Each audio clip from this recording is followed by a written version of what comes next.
Welcome into the Sunday night edition of the PFF Forecast. It is week 5. A lot of stuff happened this week, so we're going to talk a little bit about Dak and the Cowboys, the Atlanta Falcons, now post Dimitroff and Dan Quinn, and then we're going to get into the week 6 slate. Maybe we'll talk about Monday night and Tuesday night football because that's supposedly happening as well. So with that, let's rock. Okay, what do you want to start with? You want to start with, they're both kind of sad. You want to start with Dak or you want to start with the Falcons? The Dak one is obviously, I think, more important. Yeah. Dallas is going to be, I think, still relevant to the rest of the season. No Dak means their margin for error is a lot thinner. They're in first place in that division. I think they should be favored to, continue to be so, but it's going to be a lot harder for them. Yeah, I mean, I was going to say, well, first off, it sucks because anytime we saw this a couple of years ago when a bunch of different quarterbacks got hurt and the overall offensive success of the league took a hit and everyone was like, oh, offense is dying. It's like, no, good quarterback play matters, And Dak Prescott, despite the fact that the team was not playing well, which was largely like really bad turnover luck, he was playing very well, played very well last season as well. And that offense was going to be very exciting. So it obviously just sucks. The interesting thing, and this is where I know I'm going to be frustrated about this in like 5 months. The Cowboys are still the best team in this division. They went out and got a good backup in Andy Dalton. Mm-hmm. They have a ton of, weapons. They could be successful. They should win this division.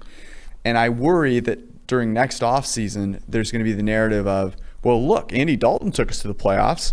What do we need to pay Dak Prescott for? Yeah, I think that's increasingly irrelevant, though. I mean, the Cowboys already made their decision not to sign Dak.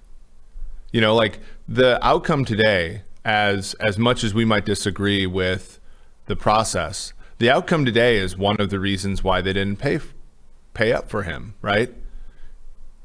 You think so? Yeah, I wrote this article. You think the reason they didn't pay him was because a freak injury could happen? But I don't think. Well, for one, I don't know if this is going to be an injury like the length of Alex Smith, or it's not. It'll be probably 1 year and come back season ender. But again, you can go to PFF when I said they shouldn't franchise tag him. This is what I meant, because I said if you're franchise tagging him, what happens this year? He plays really well, and now you're paying a huge markup for him. He plays okay, and you probably move on from him. Or something bad happens, and you probably move on from him, right? There isn't a team in the NFL that is going to not pay Dak Prescott because of this injury, right? But do you think it's the Cowboys? Because I actually think it's way harder for them to move on from him now. If he just didn't play well, then yeah, you can. Yeah, but I mean, there's precedent for this, and maybe it will steer Dallas away from making this decision. But Drew Brees had the same thing happen to him in San Diego, right? Where they drafted Phillip Rivers ahead of him. They drafted Phillip Rivers. Drew Brees didn't get carted off with the entire league. Sure, but shedding a tear. But he in week 17 of 2005 injured his shoulder, right. And that was now Rivers being in there was a big deal, but Dallas does have some issues in the salary cap, and a lot of the advantages that they had because Dak was so inexpensive for a few years are sort of withering away. I mean, that offensive line isn't particularly strong. Well, their defense is awful. I mean, I called Trayvon Diggs a slump buster today for Darius Slayton. I mean, Well, let me ask you this. What do you think the most likely outcome is now? Because I actually think it's still that they franchise tag him again. Yeah, maybe. I mean, but the franchise tag really puts you in a tough position, right? Because the franchise tag basically says if this guy plays as well as we want him to, we're going to have to pay up. And if he plays as well as he always has played, some other team is going to pay up. And eventually you run out of time, right? And then you get what happened to Kirk Cousins in Washington, which is everybody is salty about the situation, and he leaves, and somebody pays up for him, and then you start over. I just wonder, because the emotional component of it now gets thrown in here. Like there is a strong one, and there should be, because I think if Jerry Jones doesn't feel any remorse, then he's probably not human. Now there's a chance of that, but you can't not feel bad about that situation. But Jerry, I mean, the thing about Jones, and like again, there's the personal things here, which we obviously want to see Dak succeed, and we think he's very good. But there's a real chance that Andy Dalton plays well enough for them to achieve some of their goals this year, especially relative to starting 1-3. Yeah, you know what I'm saying? Like people are not going to realize that the number of tweets that will go out with Dak Prescott's record and Andy Dalton's record are, I can already see them. I don't like it. I mean, I can already see them, especially after hearing this. And this was, I'm paraphrasing, but Tony Dungy on just don't. I mean, on the pregame for Sunday night said that he thinks this is a, quote, blessing in disguise because it gets the Cowboys back to running the football more. I don't know how that's your take.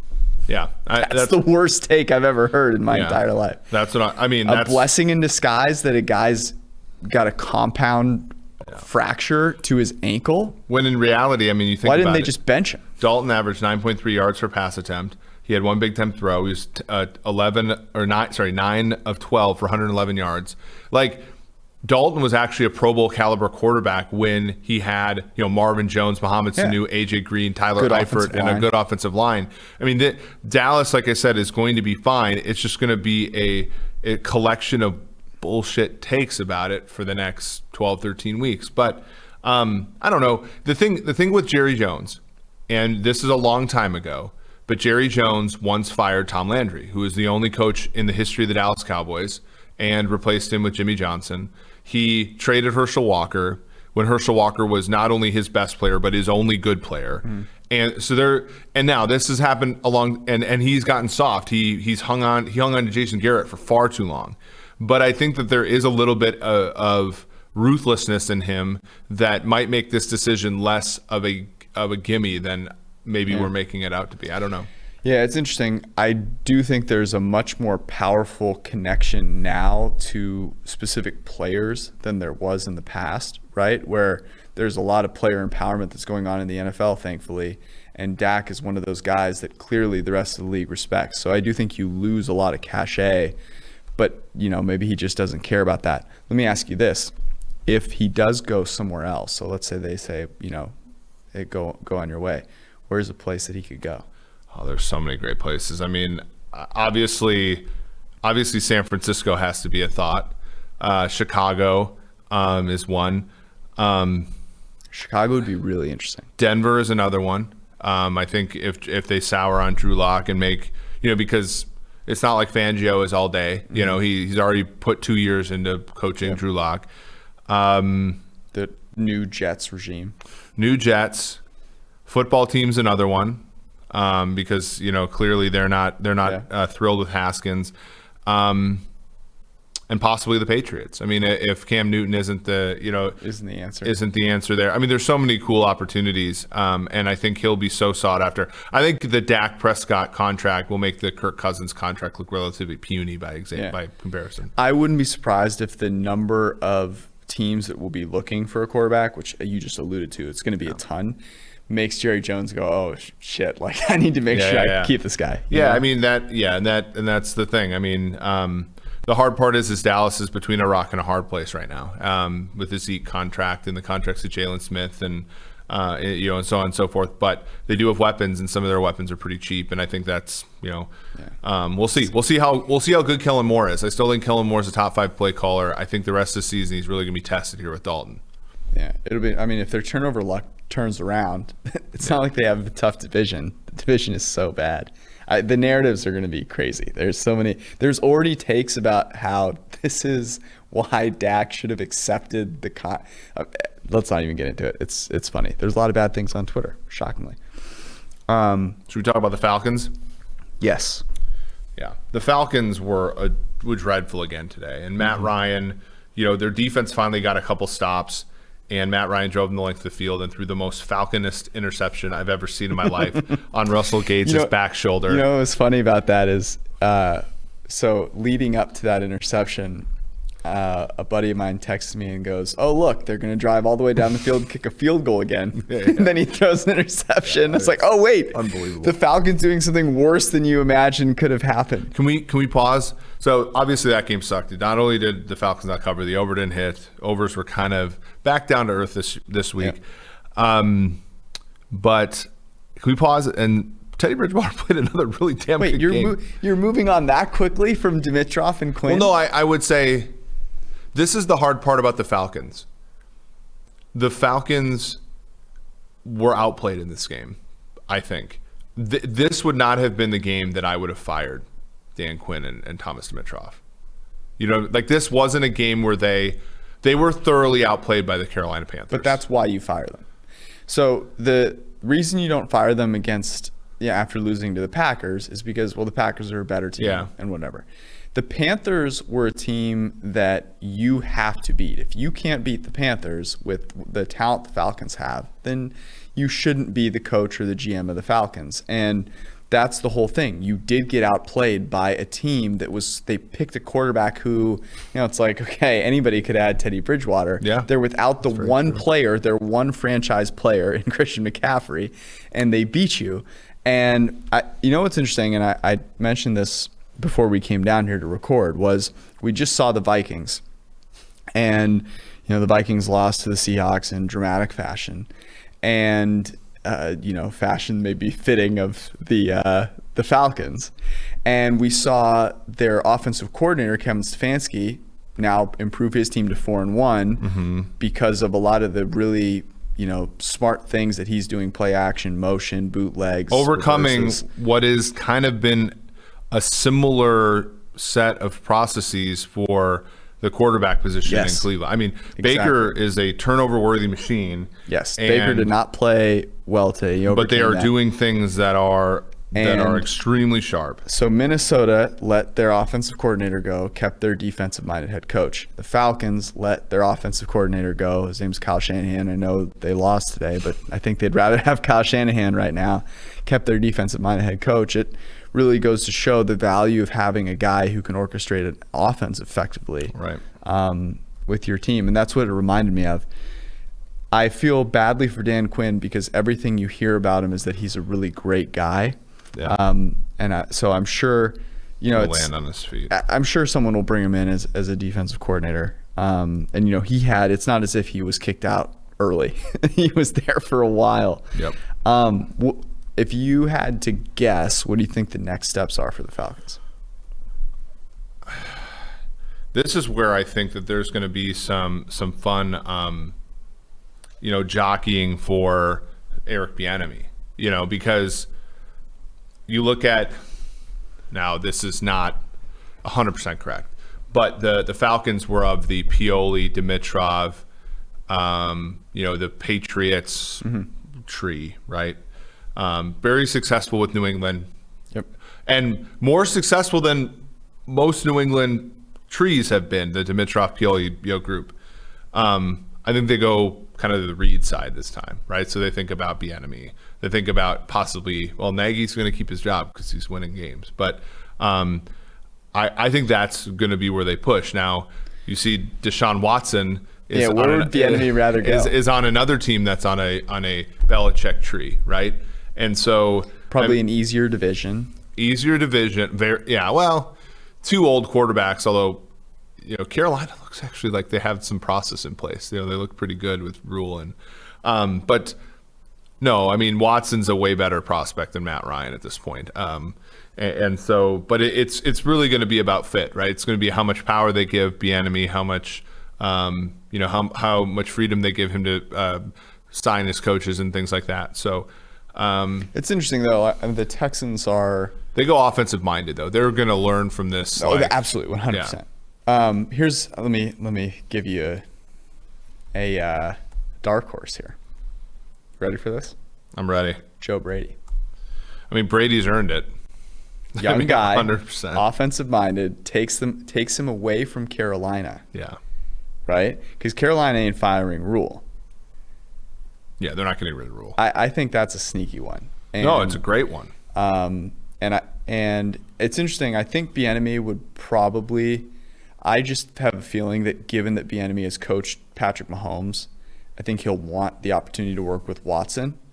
And even though the Texans aren't as storied a franchise, to me it just makes more sense because he could kind of go in there and immediately do some of those things. So I think Joe Brady to Atlanta is... Joe Brady has been terrific. And you think about what he's done with Robbie Anderson and Calvin Ridley, Robbie Anderson and DJ Moore. You can imagine what he could do with Calvin Ridley, even if Julio came back. Zacchaeus looks pretty good. Russell Gage looks great.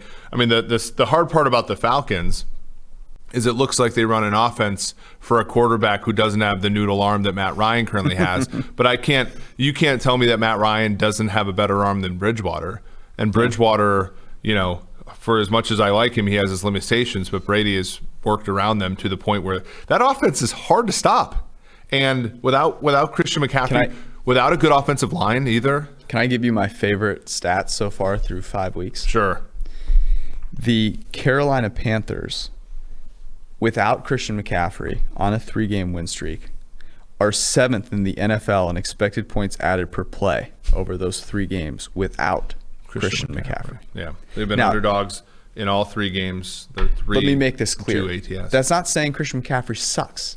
It's saying that we overestimate the impact that he has on a team. In fact, making him the focal point forces you out of, as you very eloquently said a few weeks ago when he went out, takes you out of situations where you might do something more optimal, like throw the ball further downfield. And I want to add one more note to this, which I thought was really interesting.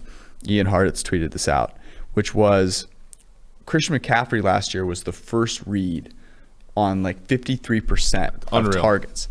Mike Davis has been the first read on like 30. Yeah. So what you're still too many, frankly. Still too many, sure. But like those other 20% are going to Robbie Anderson and DJ Moore downfield. Those plays are positive EV. Another, by the way, data point today, Alexander Mattison, 20 carries, 112 yards for Minnesota, behind an offensive line that isn't particularly good. And like that, I know he didn't get that 4th down and there was a hole for him to have. But just another data point in the fact that... Kudos to Zimmer for having the guts to say, I need to take the ball. The mistake Zimmer made was not going for two-point conversion. Because if you go for... So just for everybody scoring at home here, so they went for 2 when they were down by 2 in the 3rd quarter. That was the right decision. Then they come back and score, and they're up by 4. There's very little probability difference between being up by 4 and being up by 5. There's a substantial one in being up by 5 and 6, because if you're in that position at 4th and goal from the 5-ish, you kick a field goal, the game is over. Yes, because it's 9. Yeah. Seattle's better off taking a knee once they get, or whatever. But like that game's over. It makes it a very, very easy call. If you're up 4 at the time, a field goal makes it 7. It's still the same decision, really. In fact, it might make go for it a little bit less, more of a choice. But again, it's so much different. Field goal is the cinch choice when you're up 6, and obviously, being up 8 and being up 7 obviously are differences, but. But again, like what happens if the other team scores on you, all that kind of stuff. It really does highlight some of the differences there. In fact, when you look even at like if you're up 6, Seattle drives the length of the field and scores, like they have to make that PAT in the rain and wind and all that kind of stuff too. So they should have gone for 2 in that circumstance. Yep. That middle circumstance. But the going for 4th down there was the right decision. A good one on Zimmer. Hopefully it doesn't keep him from doing it in the future. Are you ready to get into week? Oh man, week 5 kind of sucks, so I'm ready to get into week 6. It ended up being exciting though. For sure, yeah. In fact, before we get in to to week 6, where am I? -2 or -3? Have we ruled on this yet? I will let you decide because I'm -3. You're the one that has to live with it. You can either count the Chiefs covering against. I don't care. I'm -3 right now. Okay. But here's the one that we did like that game. By the way, for those listening, what I'm talking about is we had a gentleman's wager of a steak dinner on Browns Colts. Yeah. You backed Phillip Rivers and his dead arm. Yeah. And I took Kevin Stefanski, your boy. Yep. And The nice thing is that me being a generous human, you know that when we go out to dinner, I'm not going to make you buy me 3 steaks, and you'll end up enjoying yourself as well. Yeah, I might. I might. I might win a couple here down the stretch. We'll see. We'll see. I hope you got good closing line value. I think you really did have the better side of this, no matter how it ended up turning out. I was sharp to the Colts suckiness. Yep. All right. And that total went from when we printed at 47, went down to 46 midweek, closed at 49.5. So ultimately, Greenline didn't even have a play on it at the buzzer because it moved so much in our direction. Alas. All right, let's get to. Do we want to talk briefly about Monday and Tuesday night? Is Tuesday night finalized yet? We don't really know. Yeah, I don't see a betting line on Tuesday's game. In fact, I don't even see it on BetChris. Okay. Let's get on to week 6. Yeah, we've already talked too much. Okay, so let's start with a game that is definitely a very good game, which is Thursday Night Football on Monday Night Football. This kicks off our set of good games, and this is Kansas City lost to Oakland. At Las Buffalo. Vegas, actually. They've never beat the Las Vegas Raiders. Man. The Raiders. Kansas City loses to the Raiders. They are in Buffalo on Monday night next week. What did you have this at? I said Saturday, I guess Buffalo would be plus 3.5. Okay. I said plus 4.5. Yeah. Do we see a line for this? We don't, right? There's no. I don't on BetChris. Please hold.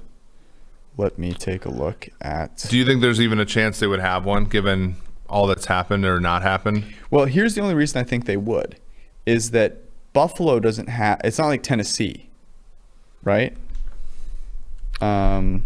Yeah, there are some like rest related variables that I do feel see one. Okay, what do you say? Pre-Sunday Night Football, Kansas City -3, even odds. So minus. Wow. So that's even less than 3.5. Mm-hmm. Okay. Yeah. Wow. I mean, what do you take from the Chiefs this week? I mean, I think they thought they were going to blow the doors. It was a sandwich game, right? Yeah. That was I think why the betting market saw a ton of support on the Raiders late, and that was why. I mean, our model liked the Raiders, but I wasn't confident in it because I didn't know if Derek Carr and company could keep up. Now, the one thing our friend Saran Petro, he was like, they look a little out of shape on defense. And it does make sense. I mean, Ward was out 2 weeks with a broken hand. Rashad Breeland was out 4 weeks with a suspension. And they look slow on the back end of the second. Yeah, they got toasted by Henry And Ruggs. I think like the time, I'm trying to think of like, your Lakers just won the championship. There's always like these like bench players that like you can't play against some teams because of matchups. Yeah. And I feel like Daniel Sorensen just can't play against speed teams. Like can't. Darren Waller was absolutely abusing him all game. And the times you got him against slot players too, it was just unbelievable. So it was a bad spot for Kansas City. They played poorly, and like to the Raiders' credit on defense, they made Mahomes earn every throw. I mean, he was whirling and derving all around. 3.15 time to throw in that game. Guys weren't getting open, even though the Raiders' secondary is horrible. Can I just say something real quick? If this is 3, I will be betting the Kansas City Chiefs tonight. Yeah, I think. I mean, look, we have Buffalo at 3 points better than the average team on a neutral field going into this week. Kansas City 9.6. So let's give them like maybe a half-point reduction here, right? Buffalo's going to play on Tuesday potentially. Right. Okay. Then they've got to turn around, go back home, and play. Kansas City, I think, will rebound well from a loss to the Oakland Raiders. I'm just going to say that's my guess. Yeah. Well, and they'll have more rest. They'll have some time off. I don't think that Buffalo beats you with speed as much as they beat you with physicality and tact, which is more up on the Chiefs' alley defensively. And this becomes a massive game for Kansas City in terms of the playoffs. Right. Now. So yeah, because Buffalo does have a hard schedule coming forward, but they're a half game ahead of you. So you need to, and not only that, but now you're behind Pittsburgh, you're behind Tennessee. Whoever wins on Tuesday, you're behind that team. So yeah, it's a big game. All right, next up on our list of interesting, exciting / good games, we have, and I put this one in here. I don't know if I actually intend to keep it in, but that's Houston at Tennessee, which I think is a compelling game. Yeah, for sure. I had, and I'm guessing there's no line for this, but I had Tennessee -3.5. I had the same as you, as guessed yesterday or Saturday. There's no lineup on BetChris. I would imagine you could probably find a similar line to the one you've just found. Let's see here. Which, if it's at +3.5, I mean, it's just begging people to bet Houston, right? Yeah. I mean, Tennessee has been massivly underwhelming. Not COVID issues aside, right? I'm really interested to see how they play on Tuesday. I mean, it was funny when Sunday Night Football put the undefeated group of teams up there, and you said, well, actually, Tennessee lost to COVID-19, so I don't know why they're up there. All right, let's move on to the next one. This might be the game of the Sunday slate, which is Green Bay at Tampa Bay. I struggled with this a lot, so I'm very curious what you ended up with this number at. I said Tampa Bay -2.5. Wow. So I guess neither of us are willing to go outside of 3, but I said Tampa Bay +2.5. Yeah, I was mostly looking at the look-ahead line and thinking this is going to stay the same because neither team. Mm-hmm. Now, the line currently is Green Bay -1, -121. So you're more right here. The markets like Green Bay way more than they like Tampa Bay. Does that surprise you, though? No. Green Bay's just been drumming people. You'd assume they get Devontae Adams back. And Tampa's got a good defense. They lose Vita Vea. Offensively, they'll be healthier. They'll have 10 days off. You imagine Chris Godwin will have played or will be playing. Green Bay's defense has not been tested much. And when they have, New Orleans put up great 30 against them. In fact, they entered this week with a worse EPA per play allowed than the Seahawks, which I thought was funny. Yeah, I mean, so somebody asked me when I put out the top coaches in the league why I didn't have Schottenheimer and why I didn't have LaFleur. And I think it's pretty clear why I didn't have Schottenheimer after tonight's game. Mm-hmm. It was a disaster in many ways. But LaFleur, I feel like, is it really him being a tactician or is it really just Rodgers being awesome? And I feel like it's Rodgers. And you're going to want to give some credit to LaFleur for making that finally getting him to buy in. Right. And I think that's fair. It's certainly fair. I think it's a fair criticism and it's easily explained, right? Like, Stefanski is in there because he's overcoming Baker Mayfield, right? LaFleur not making still being good, but not making that top 5 is because he does have Aaron Rodgers making throws at a ridiculous level, right? Hasn't even made a turnover-worthy play yet. Okay, so if it's, what'd you say it was, 1.5? 1, yeah, trending 1.5. Basically, yeah. And in fact, on BetChris, yeah, it's -1.5, -120. So it's just moving on to Green Bay. Yeah. If this gets to 3, are you taking Tampa at home? I think so. Yeah. This is an interesting one. I wonder. It's tough, though. So here's a question. Like the NFL schedule has gotten a lot more fair. There's a lot fewer egregious badnesses in it. Mm-hmm. Don't you think this is a little unfair to Green Bay and Tampa? So you make Tampa play on a Thursday night, and the rub is, hey, this team gets a 10 days rest against a team that gets a 7 days rest.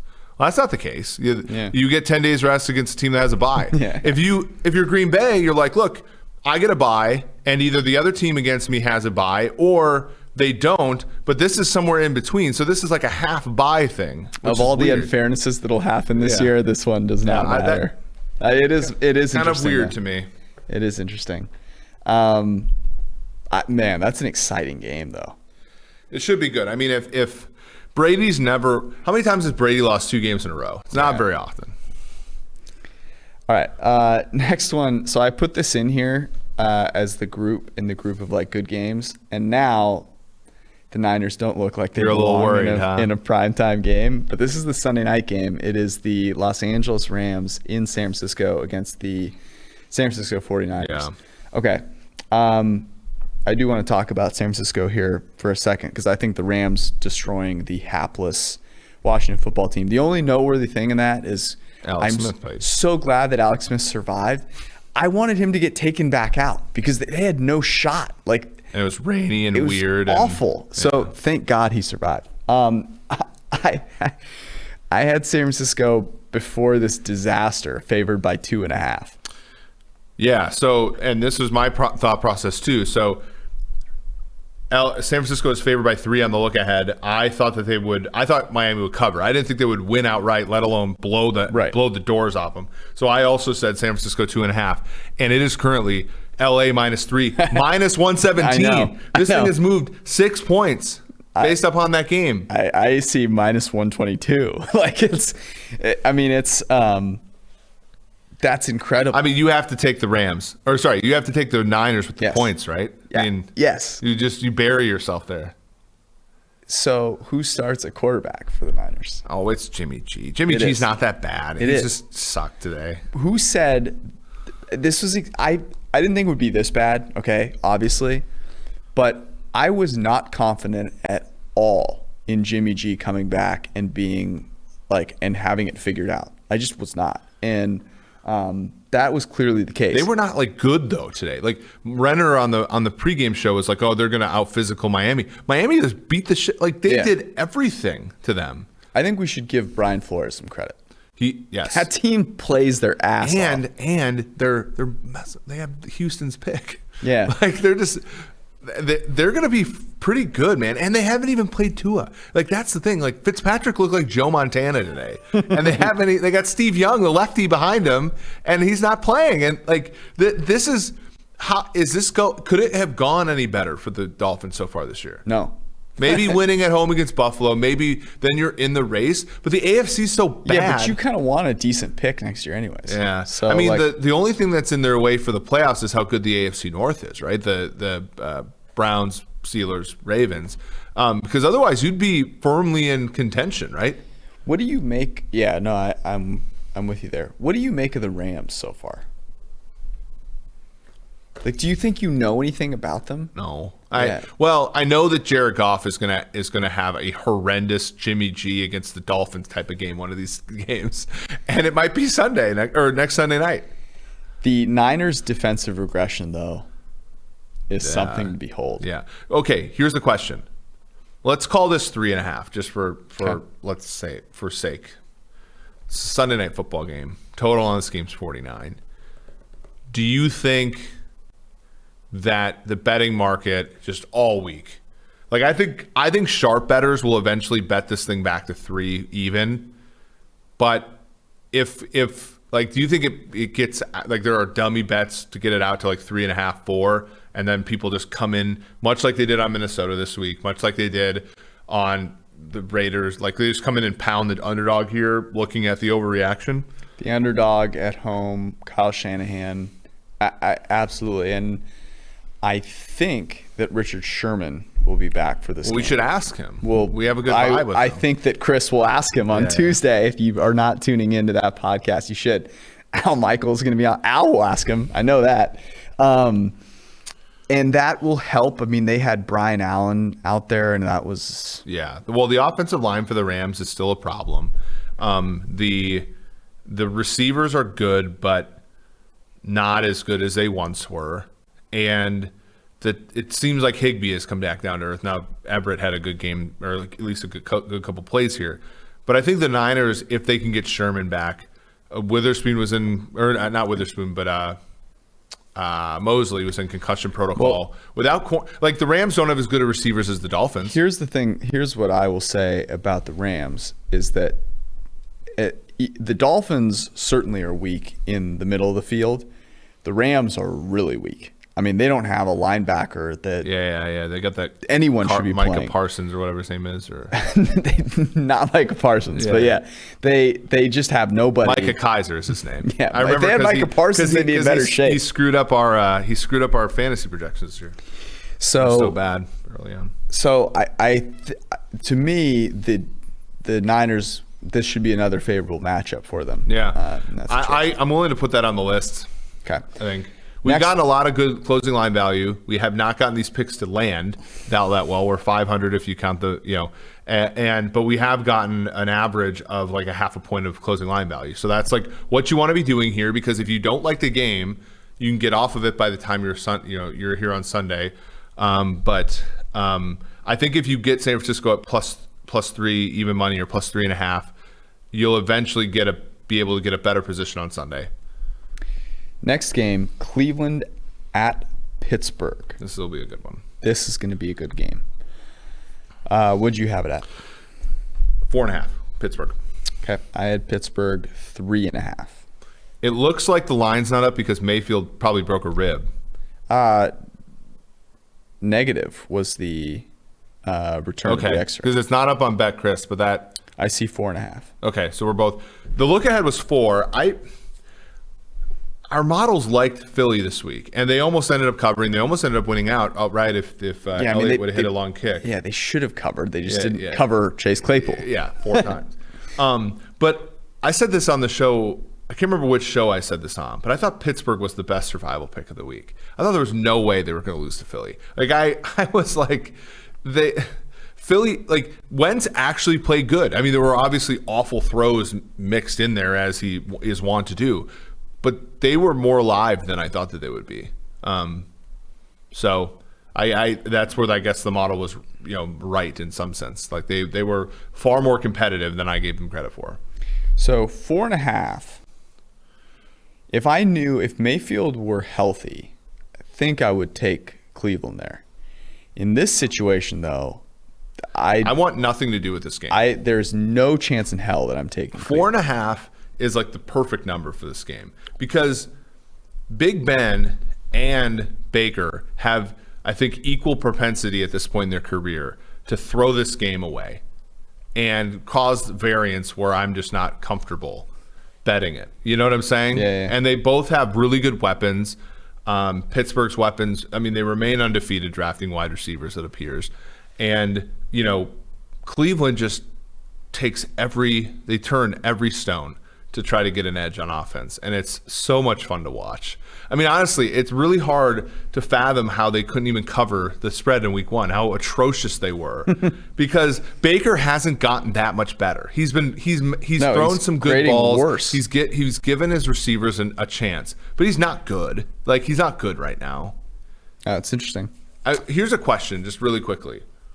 If you're Cleveland, let's say you go 11-5 this year, you make the playoffs, you lose in the first round. Do you extend Mayfield? If he continues to play this way, I think it's a Jared Goff kind of situation. Does the coach Kevin Stefanski think this is his guy to mold?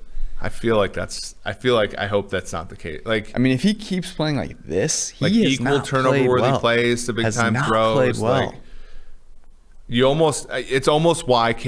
Remember when we used to talk about like the middle class quarterback bridge contract? It's almost why they should just go into next season with Keenum, and Stefanski basically like, look, I can bridge Keenum for a year. We'll draft, we'll draft Brock Purdy or something like. I mean, get Dak or go get Dak, right? I mean, that'd be sweet. It's a really good question though. Like that's like if the Browns continue to win, like. This is Tyler, you can block this off if you want. If the Browns win 11 games, the most wins since, the 80s, they extend Mayfield? It would take something really crazy for him to keep playing this poorly and for them to actually win 11 games. Yeah. They're getting better defensively, I think. All right. The middle class quarterback to the middle class set of games. Baltimore at Philly. I have Philly getting 7 at home. I had him getting 9.5. Wow. And I think the betting markets agree with you. Philly is +7. Well, Baltimore's -7, -121. So it's probably a 7.5 by the time. Probably 7.5. Yeah. I am. So I mean, if it's 7.5, I've not been impressed with Baltimore. No. It's why I can't bet this game. If Cincinnati's team had ever seen a blitz before, They could have won that game. Their defense Played okay. Played really well. Yep. Lamar had like 4 yards rushing today. Joe Burrow, poor guy, man. Like, well, he made some bad decisions. But it looked like the whole team had watched film of the Jets defense and then saw the Ravens defense. Like, oh shit, this looks bad. I can't bet the Ravens in this spot laying more than a touchdown because like they're just not in sync. Like, is Lamar a good passer right now? I don't think he is throwing the ball particularly well at this moment. Here's the worry, though, is that Philly kind of has the same issues that Cincinnati does, which is like their quarterback is potentially a turnover-worthy, disaster in those situations. But I think at 7.5, I would bet Philly. Okay, I think that's. I'm more of the leave it alone just because I don't know if Philly can handle the blitz and the coverage that the Ravens have with who they have on the outside. I would rather leave it alone, but if forced. Here's something about the NFC East, by the way, folks. So Philly, 70-30 will lose this game and be 1-4-1. Washington and New York face each other. It's in New York. Washington could end up with 2 wins after the game. New York won. If Dallas plays Arizona Monday. Dallas plays Arizona Monday night. You're almost talking about a 2-game lead or a 1.5-game lead for an Andy Dalton-led Dallas Cowboys team. I'm telling you, man, the people are ready with their tweets. All right, next game, Cincinnati, the aforementioned disaster that was the Cincinnati offense today, goes to Indy to face the Colts. Your Colts. I have Indy as a 4.5-point favorite. Yep. The look ahead was 7.5. I said that it would basically stay the same. It has ballooned out to 9.5. And that's based on Indy playing the way they played this week. I know that Cincy looked bad. But what? Here's why. Here's why this is the way it is. DeForest Buckner is an absolute man. And the Bengals don't have a single man on the offensive line. Their interior 3 offensive line. It's not good. It's not good. Not pretty. And Justin Houston sets a good edge, and he's extremely good rushing the passer. The linebackers for the Colts will probably roam the middle of the field the way they did against Leonard will be back, yeah. And the Bengals, like, dude, AJ Green's on the sideline basically like, look, if you're not going to throw it to me, trade me. And he's like, it's like, dude, they're throwing it to you, and your buns out there. Like, yeah. I'm obligated to bet this, though, because I was 5 points off on the spread. I mean, granted, I picked this before, and I thought Cincy would score a touchdown. You thought Cincy would at least be representative. Yeah. And frankly, they were going in to cover the spread, and that Mike Thomas guy fumbles, and it's a 14-point swing. Yeah. I mean, I think having seen this, I would have said something more like 7. 9.5 is a lot. I said 7.5, I mean, which was the look ahead. Man, the Colts are at home. I think here's my deal. I think Rivers is a little bit more impervious to his noodle when he's inside, right? Like played in Chicago. Terrible. He played in Chicago. He played in Cleveland. Awful. Okay. I think Cincinnati plus 9.5 is a play. I agree for sure. And let me say this: Joe Burrow is a better quarterback than Baker Mayfield right now. Yeah, for sure. I mean, fundamentally, they're both not very good, but yeah. Yeah, I mean, like there's a difference between being like this is where we got caught in the trap of Mayfield in 2018. There's encouraging. Like I would say like Justin Herbert's very, very encouraging right now. I fall short of saying he's good.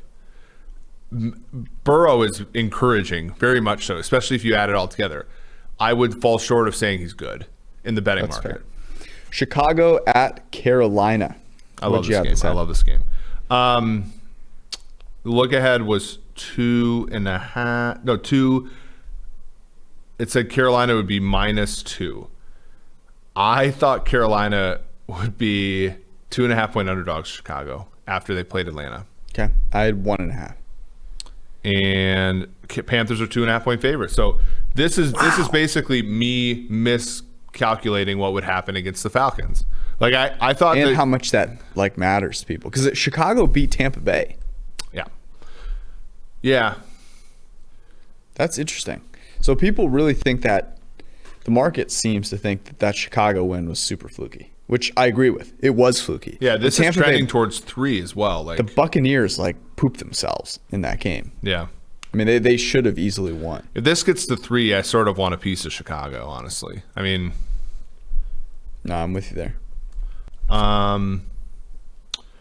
Okay. Next up, I have. I thought you were so excited for that game. I thought I don't know. My thing is, I think the Panthers are like the most mispriced team, but I share in the mispricedness. Yeah. I was right about them for 2 weeks, and I was off on them this week by a big margin. So I'm gonna maybe sit this one out. Okay, fair. Denver at New England. That's right. This game's still happening. And they moved it to Sunday at 1 p.m. Talk about what unfair. Like Denver doesn't get a bye. I mean, jeez. By the way, can we pause and talk about how hilarious it is that Belichick, in the sort of guise of like player safety, is basically, look, if I don't get Cam this week, I'm just not playing. My guys are not risking playing another game without their starter for this coronavirus thing. Like, so he pushes the game back 7 days. Good for him. Cam is one of those Lakers fans in a literal bubble, rolling around the streets of LA today, celebrating the Lakers championship. Did you see those people? They're in bubbles, like legit bubble. I know, it's ridiculous. Like Cam hasn't left the building he was in when he tested positive since he tested positive. Except take that picture. Okay, so I'm assuming Cam will play in this game. I am also assuming that Stephon Gilmore will as well, and I think New England will be 8.5 point favorites. I don't even have a guess for this. Okay, I would say New England 9.5. Okay. If Cam plays. Yeah. I mean, obviously though. Shit. 9.5 is the line. Nice. Smart. I'm not, even though I was a point off, I'm not betting Denver. I think this is one that I'd probably we also have to know. I mean, I think Drew Lock is in all of our simulations and stuff, but I would be, yeah. Yeah, I mean, I think there's just a ton of volatility with Denver and New England. I just wouldn't bet them now because there's just too much uncertainty. I wouldn't bet this game at all. All right. I don't think there are any other. No other. Oh yeah, Miami, Denver got moved. No other worthwhile games. So now we're on to the crappy games. All right, Washington, New York Giants. This is a pick. And if it's anything other than a pick, I just don't even know what to do. Yeah. So the look ahead said New York Giants would be 2.5 point favorites. I said that it would be a pick 'em. I mean, stop. These teams are the same. They are the Spider-Man meme looking at one another. Giants are 3.5 point favorites. Stop it. Okay.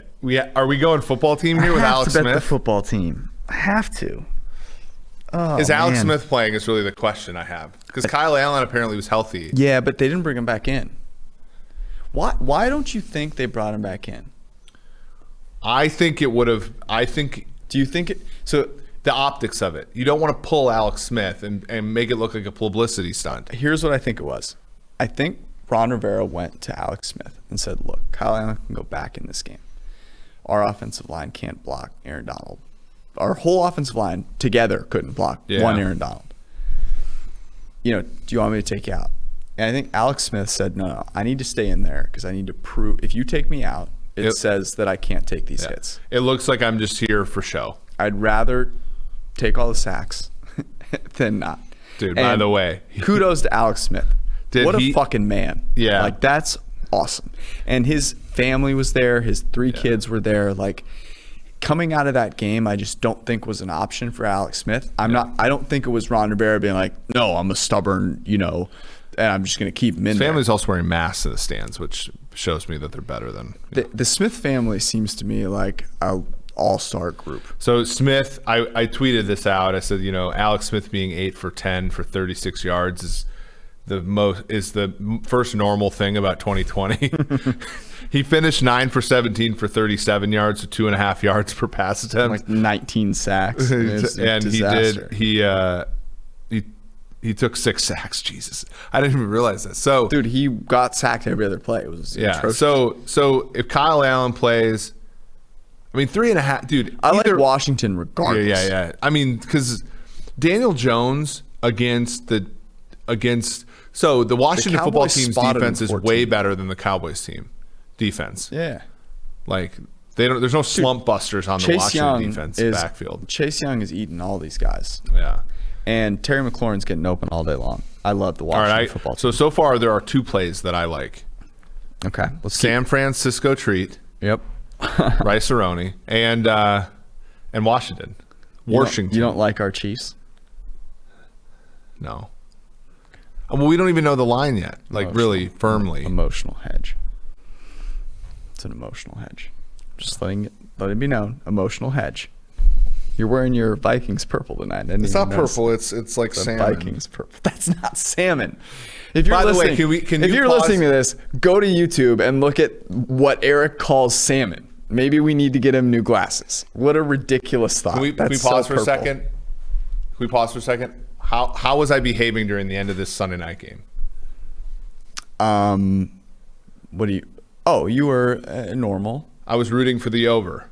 You were rooting for the over, Yeah. of course, as you should. Well, yeah, but you know it's super like. Oh, you're trying to prove that you're that I liked. I'd root for a bet we made with the Niners any day. Yeah. All right, we're moving on. Atlanta and your Vikings. Not Your Vikings. Vikings. I said Arthur Blank, interim I'm such head a coach. moron. Okay, the look ahead was 3.5. I thought Atlanta would not suck today, so I said the line would be Minnesota -3. That's what I said too. What is it? It's not on anything here. Let's see what it was before Sunday night. 3.5. So basically the look ahead. Yep. I was encouraged by Minnesota in this game. The Vikings have played 3 winnable games in a row, and they've won one of them. I don't think I can bet on the Atlanta Falcons until I know who their new head coach is. I also can't lay points with the Vikings ever. Yeah, it's fair. Alexander Madison was impressive. Justin Jefferson, by the way, as I said on the show, I can't remember which show, but I said on the show, Stephon Diggs had 100 yards each of his first 4 games, petered off a little bit. You jinxed him. Okay, next up, Detroit. Oh yeah, the Lions are still a thing. The Lions still exist, and they are playing the Jacksonville Jaguars in the great state of Florida. I had the Jaguars getting 1.5 points. I didn't really know it's The look ahead was 2.5. I said Jacksonville +3. I figured Houston, as I said on the show this morning. I thought Houston would cover the 5.5. Why is this line? Jacksonville's +3 even money. So okay. Detroit's close might be -3.5. This is a winnable game for Jacksonville. Yeah. Every game has been winnable for Jacksonville, though. They could have won today if they didn't. Remember James Robinson just bobbling it all over the place. That over was such a disaster. By the way, we lost our first lock of the week. It was that over, and it was still the right bet. It was. They missed 2 field goals at the end of the half. In a 1-minute stretch, James Robinson on 4th down, they tried to get him to throw the ball out of. Stop. The pain in my eyes. Yeah. Houston threw 2 interceptions. I mean, it was egregious. I think both these teams are teams that betting on is just asking for pain. Yep. The total on this game is 53. If you claim to be like a professional bettor, this is the game you bet on because you're like, I just love to stick daggers into my This is side. like betting on what some people really want. If you're truly sharp here, what you want is like a menage a trois with the Detroit Lions, Jacksonville Jaguars, and the Jets, so you can bet on all 3 of them at once. That's like the wet dream of. Speaking of the New York Jets, they play the Miami Dolphins in Miami. I have the Miami Dolphins as a 6.5-point favorite, and I think this is too short. Okay, let me find this. Dolphins who? Dolphins Jets. This game, I believe, got moved. Just got moved. Okay. Yeah. I didn't make my guess, but let me. It is 8. Is 8. Okay, so there's legitimately a game next week that's being that was moved. Yeah. Because of the Denver. Okay. Wow. Yeah, Isn't that incredible? Dude, the Miami Dolphins are a legitimately good football team. Yes. I don't think they're good, but like they're not Washington. They're not the Giants. They're not the I'm probably not betting on them as an 8-point favorite, but if it were under 7, I think I'd bet on Here's it. a question I have for you. Who would be favored in neutral field between the Vikings and the Dolphins? Vikings. Would it be that big of a spread? 3.5.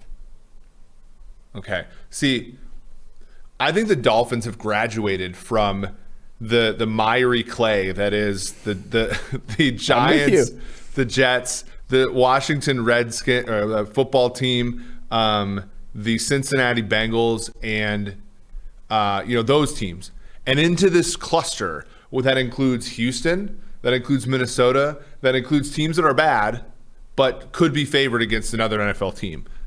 I'm with you.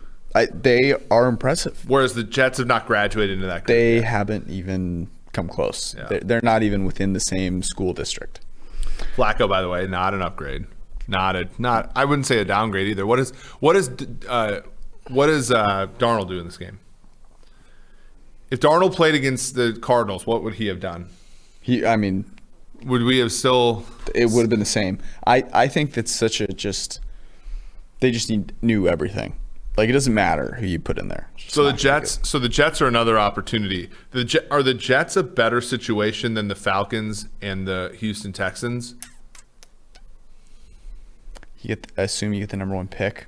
Well, I mean, even if you don't, you get the Seahawks pick for the next 2 years. You get your pick. You probably get Fields or Lawrence. You have no weapons to speak of except for Le'Veon Bell. Yeah. You have I think Mekhi Becton. So I would rank it. I think I would take Watson. And no draft picks. No defense. Just flipping that coin with Brandon tough. Cooks every week. It is tough, but you're also. I guess here's the tricky thing. So if you take Watson, you have a shorter shelf life because people expect you to compete. If you take Lawrence / Fields, you have a longer one because it's like, well, you've got to, see what this guy can do. So I guess it's close between those two. All right. Last game, Cardinals, Cowboys in Dallas, Andy Dalton versus Kyler Murray.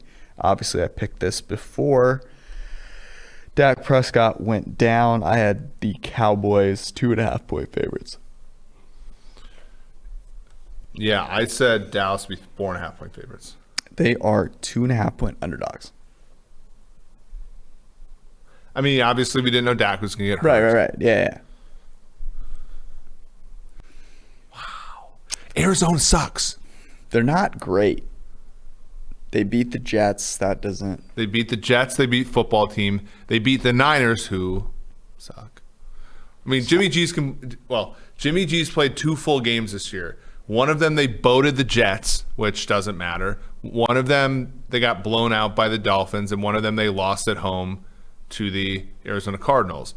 Have the Cardinals beaten an actually good team yet this year? No. I know 2.5. So Arizona's -2.5, -120. Mm-hmm. So this is getting to 3. I will take the Dallas Cowboys getting 3 points in this game. If it gets to 3? Yeah. Yeah, that makes sense. Hopefully we'll get it. I don't think we're going to get it, though. I think the people are going to pound the 2.5 and get it across the 0 probably. All right. That was our show. We will go home and some smelling salts. Write up our favorites. You should check that article out when you're listening to this. It'll be out. Hope you guys had fun, and we'll talk to you on Wednesday night / Thursday morning. Peace out. Thanks for watching the PFF YouTube channel, and if you want to subscribe, all you have to do is push the button. Don't forget everything you get. A little fantasy, push the button. A little green line for the gambling aspects of the game, push the button. College football, push the button. The YouTube channel from PFF.